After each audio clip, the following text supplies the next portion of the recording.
existe algo que entrelaçam os dois? Sim, existe alguns momentos que eles vão se encontrar. Já há um entendimento pacificado de que o direito do consumidor não se aplica no direito condominial, ou seja, na relação entre o condômino, o síndico, o condomínio, não é o Código de Defesa do Consumidor que vai regulamentar. Isso daí que vai regulamentar é direito condominial. Porém, há sim momentos que o direito do consumidor vai ser favorável ali dentro do direito condominial, mas quando se tratar de prestação de serviço. Então, quando o condomínio, entendido esse como pessoa jurídica, for consumidor de algum tipo de atividade. Então, por exemplo, a relação do condomínio com a administradora, do condomínio com a terceirizada, do condomínio com um prestador de serviço, com um vendedor, uma empresa que esteja vendendo. O condomínio, ele é um consumidor. Então, nesse momento, o condomínio ele vai estar enquadrado como consumidor final, então ele vai se valer das regras consumeristas. Mas já na relação entre morador e condomínio, morador e síndico, aí já não, nesse caso não se aplica o direito do consumidor, e sim direito condominial. Tem algumas dúvidas que vão aparecendo e vão aparecendo no dia a dia, né? Na vida, a partir do momento em que se tem a primeira assembleia e que aí começam a surgir as necessidades daquele condomínio. Cada assembleia é diferente da outra, né? Cada regimento é diferente de um condomínio para o outro. Agora, na hora em que as dúvidas começam a surgir e surgir com necessidade rápida de resolução, por exemplo, a utilização daquelas redes de proteção, tanto para quanto as crianças, né? E quanto os animais também. Então existe a necessidade de rede de proteção. Isso precisa esperar passar por uma assembleia, ser aprovado, porque precisa montar um esquema em que todos estejam com o mesmo padrão, né? Para não ficar algo, para não virar um pardieiro.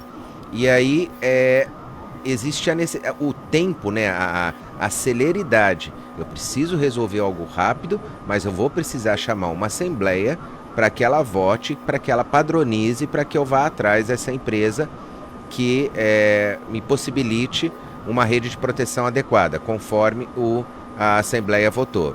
Ou existe outra forma sem ser através da assembleia, doutor?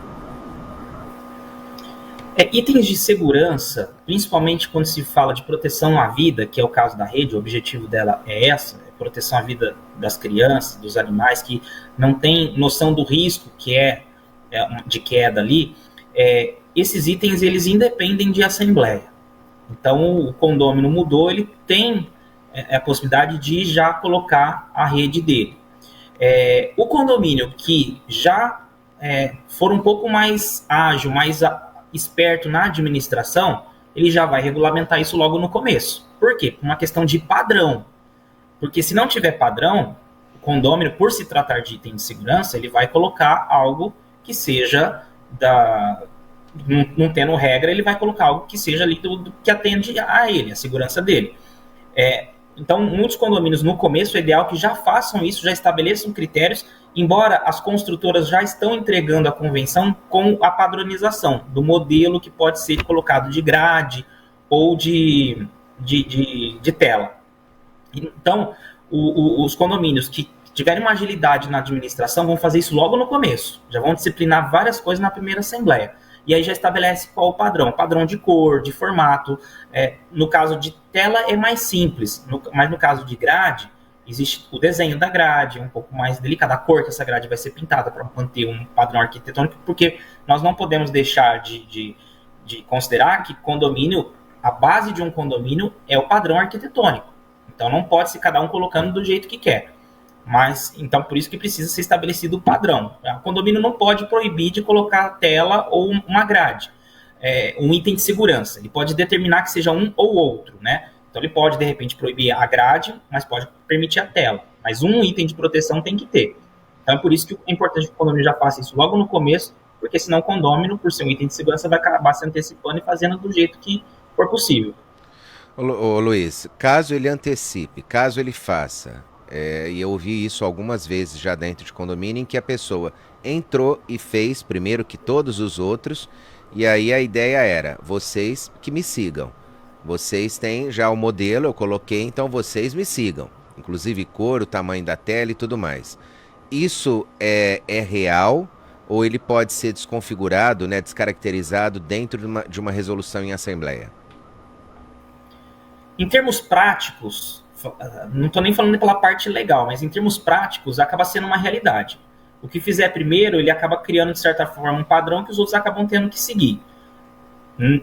Geralmente acaba sendo dessa forma, mas não que isso seja uma questão legal. Mas vamos dizer que o condomínio não queira seguir, os condôminos não queiram seguir aquele determinado padrão que a pessoa colocou. Então pode ser estabelecido um segundo padrão. Só que aquele primeiro que colocou, ele vai ter o direito de permanecer, porque na época que ele colocou não existia padrão, então ele não estava fora da regra. Então o que o condomínio vai ter que fazer? Vai ter que estabelecer o padrão dali para frente, mas vai ter que deixar autorizado o padrão que já foi feito antes da Assembleia. Agora, passando para a parte do dia a dia, né, na parte tanto que da dependência dos condôminos em cima das pessoas que trabalham, né, no condomínio, ou que sejam síndicos, ou que seja o pessoal da guarita, né, responsável pela segurança do local, a entrada e saída de moradores também. As encomendas que chegam, o recebimento delas, tem obrigação de serem feitas? Por que eu te faço essa pergunta? Porque até material específico de segurança já foi negado por um determinado condomínio. A entrada, né, foi entregue um determinado bloco, né, um item específico lá, e o síndico se negou o recebimento. Precisava que o morador estivesse no local para recebê-lo. Ele não, na hora que ele acaba assumindo a posição de síndico e também na hora que existe uma guarita, uma pessoa responsável pela segurança, né?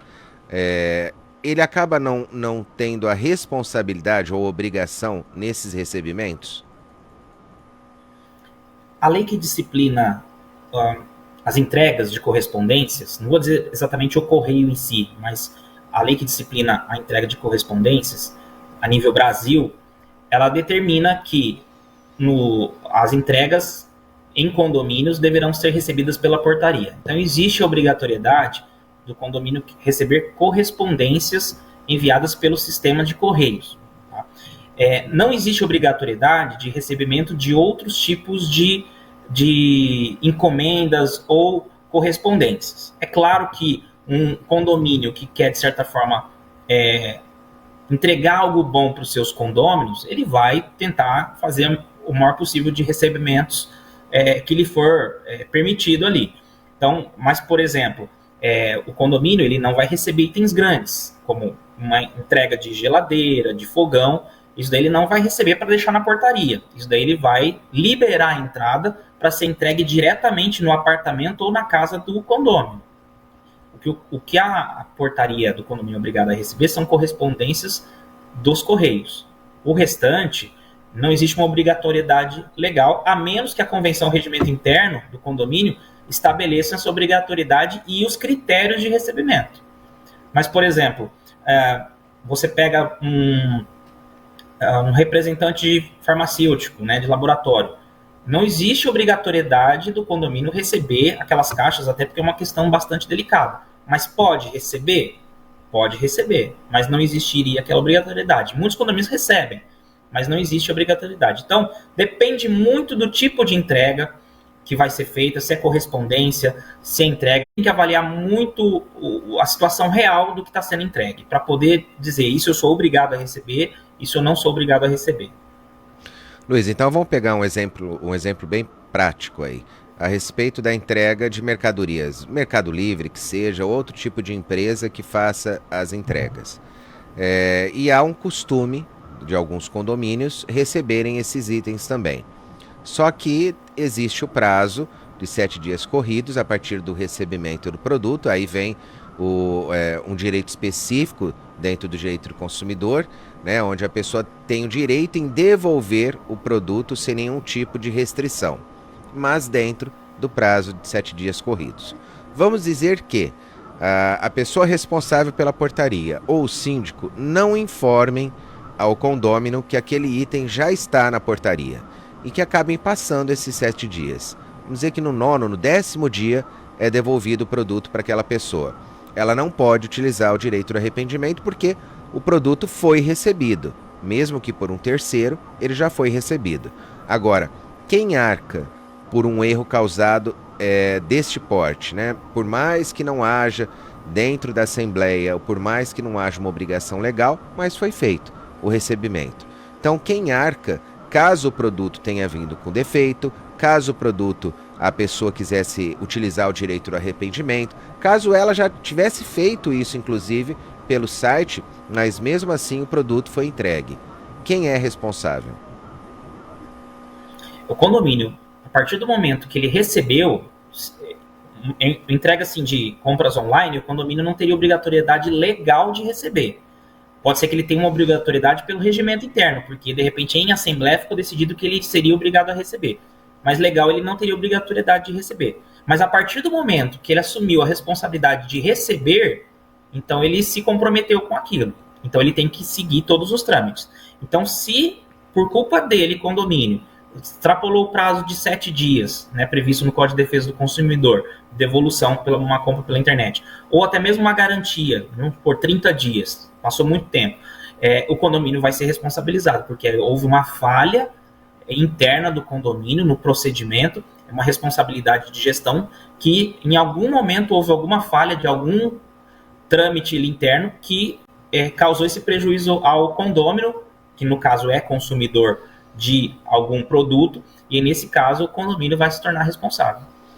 Tem até um questionamento que foi feito sobre inadimplentes, se as encomendas que estão sendo recebidas são obrigatórias, que o síndico ou o responsável as tem em mãos, ou também pode ter a negativa do recebimento. Eu estou falando em cima dos inadimplentes só. O condomínio não pode fazer nenhuma distinção entre adimplentes e inadimplentes para dizer desse eu vou receber e desse não. Esse daí não é uma possibilidade. Se algum condomínio em Ribeirão pratica essa conduta, está totalmente equivocado, assumindo um risco gigante de tomar até um processo por danos morais, porque isso pode configurar danos morais quando você trata de forma desigual os condôminos, né? A lei ela não permite que o inadimplente ele seja penalizado de uma outra forma que não seja pagando multa e juros. Então, o inadimplente ele vai ser cobrado por ação judicial, ele vai pagar multas, juros, honorários de advogado, e essa é a penalidade dele. Ele não pode ser penalizado duplamente. Isso é o entendimento da jurisprudência, só estou repassando a informação, não sou eu que digo isso, né? O que a gente vê acontecer na justiça. Então, o inadimplente ele já tem a penalidade dele, que é pagar multa e juros. Então, ele não pode deixar de usar áreas comuns, por exemplo, e ele não pode também sofrer distinção de não ter a encomenda, a correspondência dele recebida porque ele está inadimplente. Mas existem outras áreas que ele pode não votar, aliás, ele não tem direito a voto, né, porque ele está inadimplente, ele corre um sério risco também de receber uma ação e que aí, dentre as exceções do direito, ele pode perder o poder sobre o apartamento dele. Tem esse detalhe também como inadimplente, mas a inadimplência nós pensamos em cima dos condomínios, né, do valor do condomínio, a taxa condominial. E a inadimplência causada em cima das multas dadas, de tudo aquilo que acaba o condômino fazendo de forma negativa ou contrária ao que está a Assembleia. A da negativa eu falo que até a respeito da vida em sociedade, né, aquele antissocial. As multas também são computadas para caso ele tenha algum tipo de inadimplência nelas, também seja absorvida para a parte condominial? Sim, a multa, ela não tem a mesma natureza jurídica da taxa condominial, porque ela é uma natureza de penalidade, a multa por infração, né, do regimento interno, da convenção, ela tem uma natureza diferente, mas de qualquer forma é uma inadimplência. Então, para todos os efeitos, se ele está com todas as taxas condominiais em dia, mas ele não pagou a multa, ele está igualmente inadimplente. Vai receber o processo e, como você bem mencionou, o inadimplente ele não pode votar em assembleia, não pode se candidatar a nenhum cargo. Mas por que isso? Porque está previsto no Código Civil e geralmente também reproduzido nas convenções de condomínio, que fala que o inadimplente ele não tem direito de participar da assembleia, de se candidatar, de votar, né, e ser votado. Então, por isso que tem essa previsão. E se ele está devendo a multa, ele está inadimplente também. Então, ele não vai poder também ter esses direitos por conta da pendência dele com o condomínio. Só para frisar, essa questão, o condômino que tem as suas multas não pagas, ele corre o risco também de perder o apartamento, ou isso é exclusivo para questões condominiais? Porque aí abre uma brecha bem interessante. Há possibilidades da pessoa deixar de pagar as suas multas, continuar sendo multado e não ter nenhum tipo de outra restrição. Bem observado, e aí complementa exatamente o que eu falei anteriormente, que a multa ela é inadimplência, mas a natureza jurídica dela é diferente da taxa de condomínio. Então, o inadimplente ele pode perder o apartamento por não pagar as taxas de condomínio, mas em relação às multas por penalidades do regimento da convenção, nesse tipo de situação, pela natureza jurídica, é diferente. Tem divisão na jurisprudência, tem jurisprudência que entende que se aplica e que ele também pode vir a perder o apartamento, a unidade imobiliária por isso, mas a grande maioria entende que, por ser uma natureza jurídica diferente, não cabe a aplicação dessa regra. Mas ele pode ter outras sanções. Ele pode ter a conta bancária penhorada, ele pode ter um veículo penhorado, ele pode ter até 30% do salário dele penhorado. Então, muda-se um pouco as regras, mas existem muitos mecanismos para o condomínio também recuperar o valor da multa.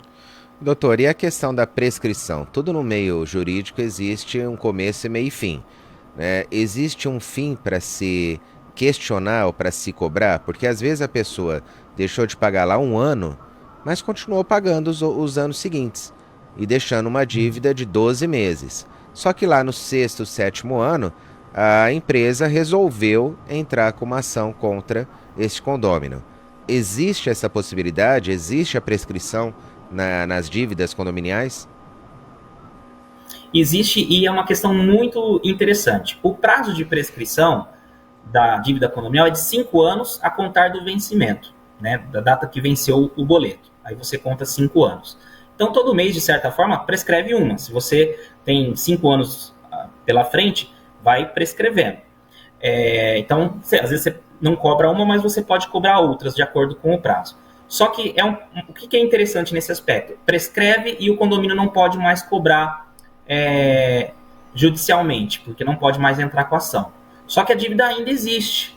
Então, a pessoa pode ser continuada considerada inadimplente pelo condomínio, então a inadimplência dela não vai ser baixada do sistema. Ela vai continuar inadimplente. Ela só não pode ser cobrada. Isso que é interessante. É uma situação até estranha, mas que é dessa forma, porque o condomínio, depois de 5 anos, ele não pode cobrar. Mas ainda existe a dívida. Ela está prescrita, mas a prescrição ela não extingue a dívida. A prescrição extingue o direito de cobrar, mas a dívida continua existindo. Então, o condômino ele não vai poder ser cobrado na justiça, só que ele também vai continuar não podendo participar de assembleia, porque ele ainda vai estar inadimplente. Então, o condomínio não vai ser obrigado a dar baixa na inadimplência dele no sistema. Pode manter no sistema por 10, por 15 anos, mas só não vai poder cobrar. São situações diferentes. Mas já entra aquele detalhe, né? Já houve a oportunidade do jurídico do condomínio e até do síndico, caso não tenha o jurídico do condomínio até então, para que ele se movimente nesse prazo de 5 anos, porque é a partir do momento que inicia a dívida, né? Teoricamente, caso não consiga nenhum tipo de solução, existe um corpo jurídico disponível para isso, para entrar com uma ação e discutir isso no meio judiciário. Se não fizeram, eu não acho nada mais que justo também que somente a pessoa permaneça com a dívida como inadimplente. Infelizmente, não houve o trabalho certo da outra parte. Esse é um ponto muito interessante. Eu posso te compartilhar até alguns casos práticos que nós já tivemos que entrar com ação contra ex-síndicos que deixaram de cobrar o inadimplente, e aí foi uma falha de gestão pela responsabilidade civil que ele tem pelo cargo. Se ele não agiu com a regra que ele deveria agir, ele se responsabilizou. Então, se o condomínio foi prejudicado porque nesses 5 anos não pôde cobrar do inadimplente, quem que era o responsável por ter feito essa cobrança? Era o síndico. Ele tinha que ter contratado uma assessoria jurídica, ele tinha que ter providenciado uma cobrança e não fez. Então, se o condomínio foi prejudicado por não poder cobrar essa inadimplência, o condomínio pode sim entrar com ação contra o síndico, e que contra o síndico o prazo não começou a correr. Os 5 anos é para dívida do morador.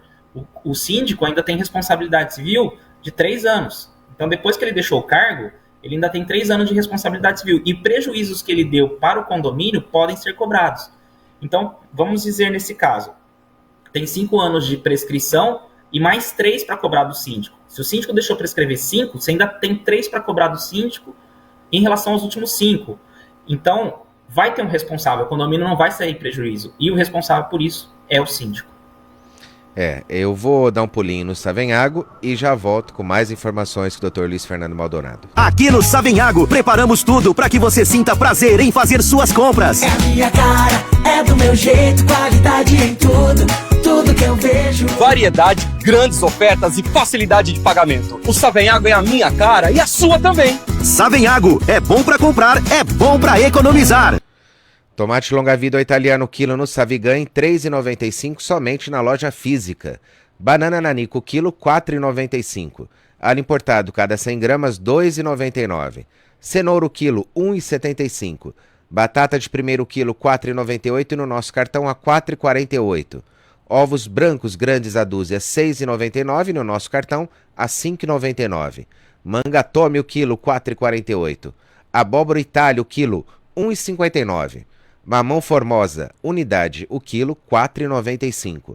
Tomate longa-vida italiano, o quilo, no Savigan, em R$ 3,95, somente na loja física. Aqui no Savenhago, preparamos tudo para que você sinta prazer em fazer suas compras. É a minha cara, é do meu jeito, qualidade em tudo, tudo que eu vejo. Variedade, grandes ofertas e facilidade de pagamento. O Savenhago é a minha cara e a sua também. Savenhago, é bom para comprar, é bom para economizar. Doutor, nós temos mais 2 minutinhos e pouquinho aí pela frente. Eu já vou perguntar para você algo bem específico. Como que eu consigo identificar, então, um advogado que seja qualificado na área condominial? Dentro do mercado, um condomínio não conhece ninguém, mas ele precisa de um corpo jurídico, precisa de um advogado responsável. E ele não tem informações, e inclusive ele não consegue verificar se aquele advogado é ou não ligado, é conhecedor ou não do direito condominial. Então, qual é o caminho que este condomínio, ou que esse síndico, ou que esse condômino ele precisa seguir para se identificar se o advogado tem ou não qualificações na área condominial? O primeiro passo é referência. Entrar em contato com síndicos próximos ali da região, ou da mesma construtora, para pegar referências, que muitos condomínios já têm advogados, outros não. Então, esse síndico alguns condomínios aí que já têm assessorias jurídicas, os síndicos desses condomínios vão indicar, os profissionais com quais eles trabalham para esse síndico que está procurando e não tem referência. Esse síndico, ele deve, tendo aí pelo menos uns 2, 3 nomes de profissionais, marcar uma consulta com cada um, como se fosse uma entrevista, bater um papo, porque aí ele vai conseguir explorar, no sentido positivo, um pouco desse profissional para saber o quanto ele tem de conhecimento da área. Então ele vai fazer as perguntas, apresentar algumas questões de necessidades e ver, por exemplo, que tipos de soluções que esse profissional tem. Então, ele fazendo consulta com 2, 3 profissionais, nesse período aí vamos dizer, de seleção, ele vai ver quem dá soluções, quem atende bem e quem não atende, ou quem não tem especialização no assunto, quem mostra dúvida, quem fala com certeza sobre um assunto, com segurança. Então, é tipo um processo seletivo mesmo que o síndico vai fazer, entrevistando, através de uma consulta, tentando ver quanto que aquele advogado sabe daquele assunto. A comissão também do direito condominial na OAB, ela pode dar nomes? É uma pergunta que me foi feita. Ela pode indicar nomes? Não. A comissão de direito condominial ela não pode, tem uma questão ética, indicar nenhum tipo de profissional como comissão. Claro que um advogado pode indicar um outro advogado que não seja da mesma área, então, um profissional pode indicar outro, mas a comissão, a OAB, ela não pode fazer indicação de profissionais especificamente. E dessa forma, quero agradecê-lo mais uma vez pelo bate-papo, Dr. Luiz Fernando Maldonado, agradecer aos nossos ouvintes e telespectadores e até amanhã, se Deus assim nos permitir. Hora do Consumidor.